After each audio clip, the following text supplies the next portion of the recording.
Batman is what you get when Scott Snyder and Telltale Games produce a Stanley Kubrick-directed live-action adaptation of an episode of Batman the Animated Series. And I mean that in the best way possible. First things first, out of the gate, it is absolutely wild that we are finally here. Considering where we were a few years ago and how this movie was originally supposed to be directed by Ben Affleck, and it went all the way through development into the hands of Matt Reeves, only for him to start from scratch and cast a new actor in the role, and just see how the anticipation and the crowd went from immediately rejecting this Batman to almost embracing it all the way up into release was truly a journey onto its own. You really could make a movie about the last 10 years of DC in general, but the fact remains that we finally got here, and I got to see it last night, and I just am so happy to finally get to talk about it. Matt Reeves, he's that guy, pal. He is absolutely that guy. Like, I knew after Dawn of the Planet of the Apes that he was a special director. I knew after War of the Planet of the Apes he was a special director. But even after, like, all that, and I was sold on him directing this Batman movie, I still didn't expect just the high quality that we got out of this movie right here. Him and Greg Fraser absolutely just crushed the cinematography. Matt Reeves' stamp is all over this movie from top to bottom, and, you know, hats off to DC, because DC's had a really troubled past of letting creative directors do the vision that they want to do, and that's for multiple projects, not just one in particular. And so to see DC almost turn a new leaf and let Matt have this much control is really refreshing to see. And I think it pays off in dividends. Matt Reeves directs his ass off in this movie. He is absolutely going for it. But he pulls off some camera shots in here that are just so creative and just so visually pleasing and just stunning. Like I said in my review on my Facebook page that they belong in a museum or an art gallery, and it's absolutely accurate. There are multiple shots in this movie that I could very well see on my computer desktop, hell, even on my wall. It is just that gorgeous. Matt Reeves and Greg Fraser, the cinematographer, absolutely murdered it. I already loved Greg Fraser after Rogue One, but he is one of the best. You really feel the scope of some of these shots when you see Gotham and just how much they really put into making this city alive, and not only just alive but lived in. And that's what's really important here. It's not some gothic Tim Burton nightmare or just some simple replica of a Chicago skyline. This is a lived in city with a history, with a past that's run a very particular way. It's almost a world within our world. It is truly something to behold, and I think this might be my favorite version of Gotham. And a lot of that has to do with just how it's designed, how it's filmed, and how it's portrayed. Another thing that comes off through the cinematography is just the presence that not only Batman carries, but a lot of the characters in this movie carry. You know, I don't want to get into exact spoilers, but one could compare Batman in this movie to how Greg shot Darth Vader in Rogue One. When they're on screen, you feel them on screen, and you can't take your eyes away from them. Matt Reeves uses the camera to invoke emotion, and he does it super well. He is the exact definition of a show not tell type of director. Robert Pattinson, Twilight Boy, as people online want to keep referring him to.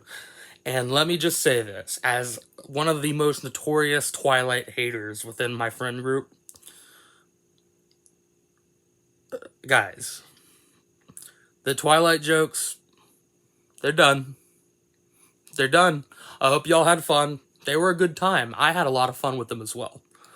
But guys, I mean, Pattinson crushes it. He absolutely captures the spirit of Batman from top to bottom, all the way from just his facial expressions to how he walks, how he carries himself. He has every single detail down to a T. He understands the character frontwards and backwards, and I am so excited to see how he evolves from movie to movie. Pattinson, I can't necessarily say that Pattinson is my favorite Batman right now. Right now, that is still reserved with Christian Bale, but I had a moment of reflection, and I talked about this a little bit on Facebook as well, where I truly can't judge Pattinson yet until I've seen his story progress. I mean, right now, if you're going to compare single movies, if I'm supposed to compare one movie to one movie to one movie, whether that be Batman 89, Batman Begins, and this one, I prefer Pattinson out of all three of those. But if we're talking about in terms of scale, whether it be Batman Begins, Dark Knight, and Dark Knight Rises, I still like Christian Bale a lot more. But that's purely just because I've seen his story have a beginning, middle, and end. Pattinson's only just begun. And right now, I fucking love it. He's on track. Simple as enough to say that. Simple as that. He's just on track.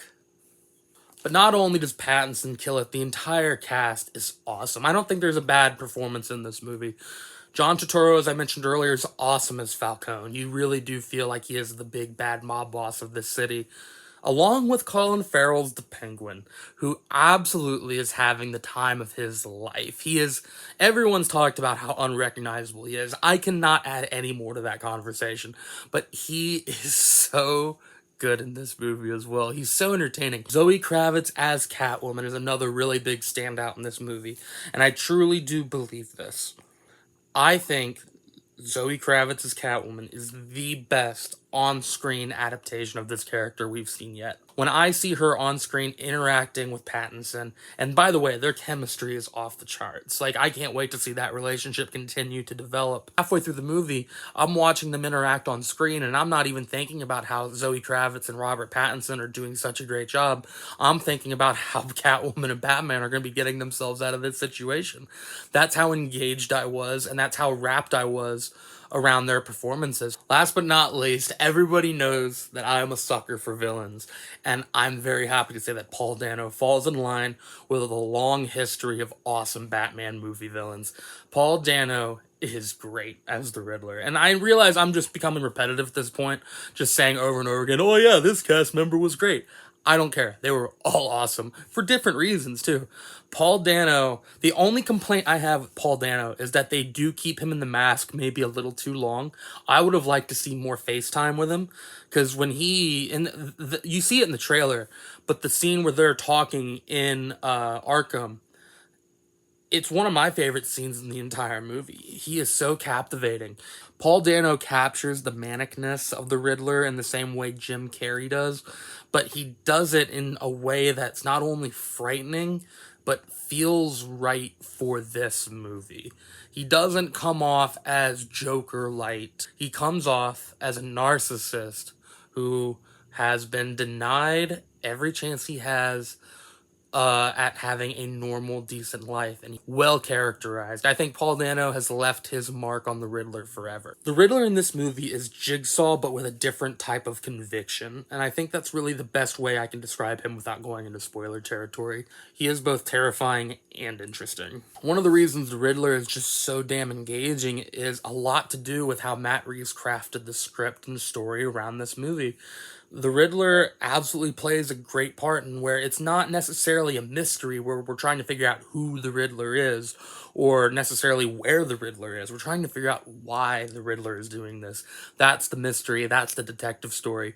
And the little breadcrumb trail they give you along the way, along with, sprinkled in action sequences and sprinkled in familiar Batman-like scenes that'll get you wrapped up into it, is just absolutely flawless. Matt Reeves uses every low beat sparingly and is able to get so much information portrayed. And I can't think of one time in this entire movie that I wasn't engaged from start to finish. I'm not even going to begin to try to touch on the exact things I loved about the plot because it's a spoiler. But it's a very complex movie, so much so that I am excited to watch it again. The story very much is a Batman story through and through. I said it to my father on the way out of the theater. I said, that was not a Bruce Wayne movie. In fact, Bruce Wayne's probably in like 5% of the movie. This is a Batman movie. I only really have two complaints about this movie. One, I wish I had more Alfred in it. All the characters I mentioned earlier, if they had one or two more scenes of screen time, I would have enjoyed that quite a bit because of how well acted they are. But I do believe Alfred gets the most disservice here because he's really only in 2 or 3 scenes.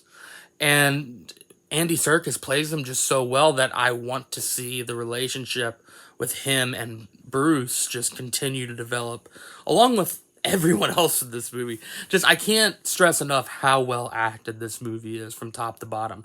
And, you know, the fact that they couldn't give Alfred more screen time, I completely understand. Because, I mean, really, it just comes from my love of the character. It doesn't even necessarily like, oh, I needed it to be in this movie. I didn't need it. I didn't need to see more Alfred. I just really wanted to see more Alfred. And the second complaint that really isn't a complaint for me anyway, is that it is a 3-hour movie. Realistically, you probably could have cut maybe 10, 15 minutes out of the plot and it would have been fine. But, I mean, I would have left everything alone exactly the way it is.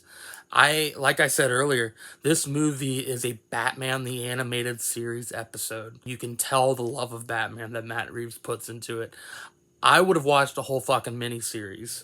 In fact, this probably could have been a miniseries. How certain sequences crescendo very much reminded me of how an episode would end. In fact, there are several points in the movie where you can kind of look at it and be like, okay, if you spliced it right here, you can make that whole section a certain episode. But the 3-hour runtime, some people will dislike. You know, that's people in general. Not everything you like, I'm gonna like. Not everything I'm gonna like, you're gonna like. 3-hour movie to you may seem like a waste of time. It may seem daunting. You know, you could probably watch another good Batman movie in way less time. I totally understand that. But I think for this movie, it justifies its length in not only just giving us well-written characters, a beautiful world, but a very well-crafted story that does keep you engaged from start to finish. It's like I mentioned earlier, I was never bored at all throughout this entire movie. I was on the edge of my seat, waiting, watching, and just dissecting every little thing that I could come across, and just letting myself get immersed in this world. Overall, The Batman truly is a Batman movie for the ages. It is the Batman movie for this next generation, and I do believe that there will be a bigger franchise, maybe even an MCU-like build around the Batman universe, and I would really love to see that. I want to see this Batman get a Robin. I want to see the Rogues Gallery form. I want to see all these things with Pattinson at the center. And if that means we're going to get 6 movies and 12 TV shows, then sign me up. Because, I mean, hell, I already watched a 3-hour movie. I ain't going to be shy away from 8 episodes.